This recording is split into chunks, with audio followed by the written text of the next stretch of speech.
Hey everyone, this is PJ Farley from Fozzy, Trickster, and possibly your band, reporting to you from the road to let you know that you are listening to the Shout It Out Loudcast with Tom and Zeus. And also, I think we all agree, Joey Casada should sell meatballs, not books. And reports tonight on how destruction is impacting the campus community. Names of O'Hara Hall, Skid Row, T-Zone, Banff. Badass motherfuckers. Soft, sit on my face. Drinking like fucking ass pre-gaming, as we call it. What is this dorm damage bill on our tuition statement? Dorm damage? Well, we only broke like 3 chairs and 4 desks this month. Is that a positive thing?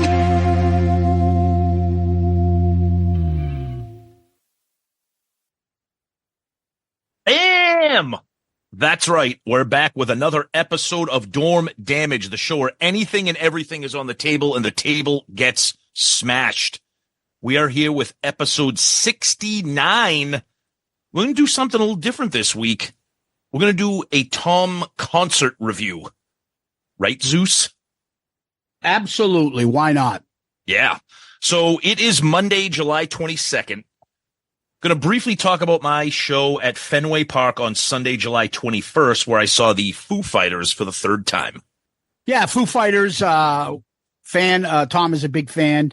I like them. Tom picked them to do ARC not too long ago. Mm-hmm. So I know there was a little bit of an adventure here. It's a concert in Fenway Park. Why not talk about it, make an episode?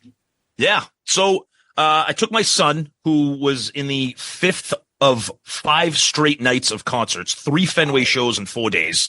Thank God the kid's 19 years old. I don't know how he pulled that off. My 3rd time seeing Foo Fighters, twice at Fenway.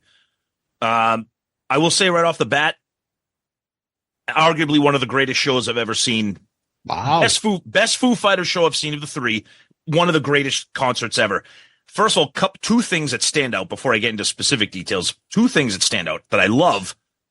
They took the stage at 7:30. That is unheard of in the era of 9 or 9:30 starts. So 7:30, I'm guessing it was because it was a Sunday night. Maybe Boston has a sound ordinance thing, whatever. Second thing that was unbelievable.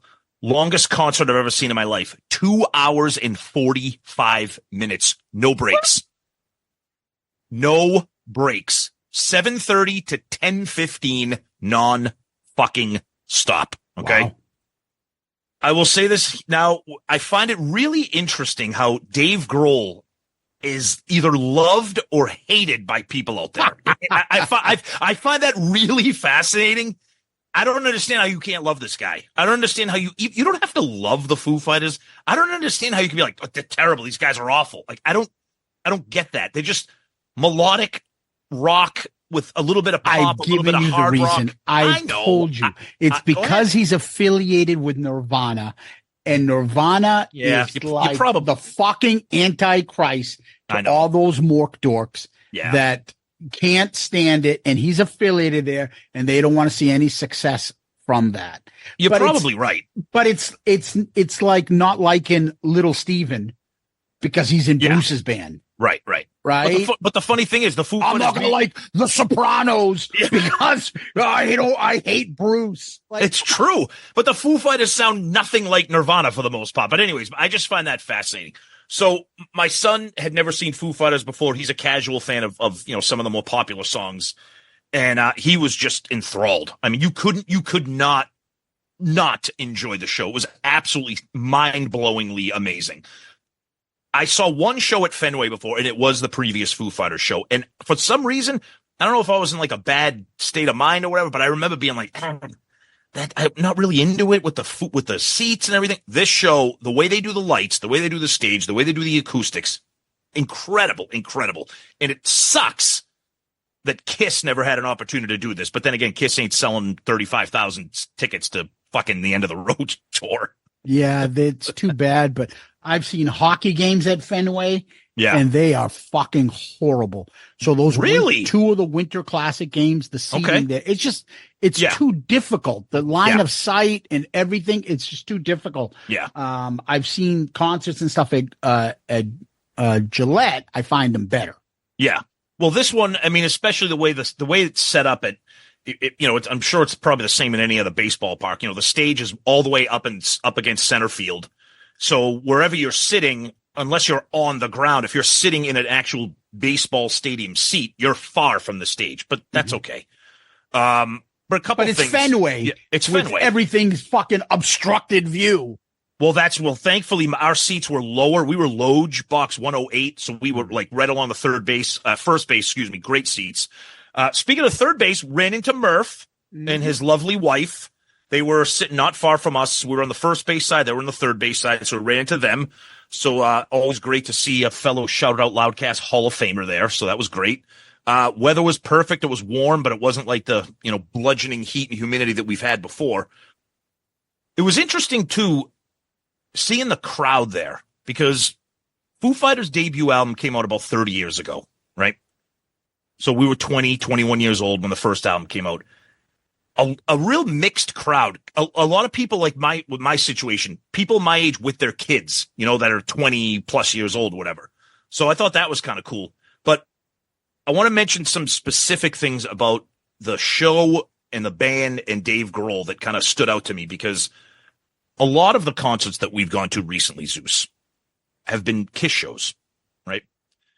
And when you go to a Kiss show, we've said it ad nauseum, not only do you know the set list, but it's very paint by numbers. It's very scripted. There's really no flexibility. There's really no spontaneity.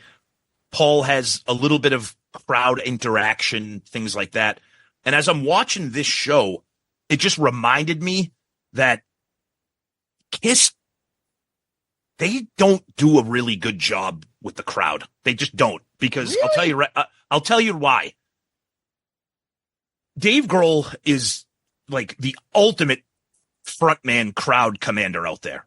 The way he engages with them, with his humor, with his just his conversational style, it's not like people he's not doing that. But the thing that really stood out for me is when you go see Kiss, when they play Call 'Em Dr. Love, it's Call 'Em Dr. Love. When they play Love Gun, it's Love Gun. When a show like this, he would add a little bit of kind of something special to some songs. Like some songs may start out slow and then the band would kick in at the second verse. Like a song like Times Like These, one of my favorites, starts off mellow, hymn with just a little bit of instrumentation in the background. The crowd sings the chorus. Then the band comes in for the rest of the song. Vice versa. Some other songs started, and then he kind of let the crowd pick up the final chorus. Like just a real engaging show. So you weren't just watching the Foo Fighters, you were participating in the show with them. And I don't mean just singing along to the words. He went out of his way to make sure that this was your show. And I just found that really, really unique, because I know that, Gene does his thing with the blood and flying up with God of Thunder, and Paul does his people and he flies out over the stage. It just felt different.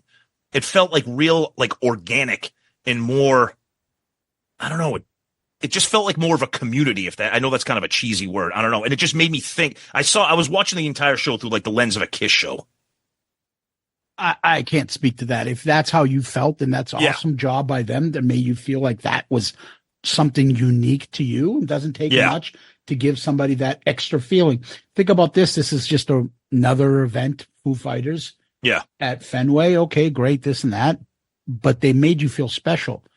Yeah. Dude, the amount of money people spent on the end of the road in New York, the last fucking show, and it was like, yeah, good night.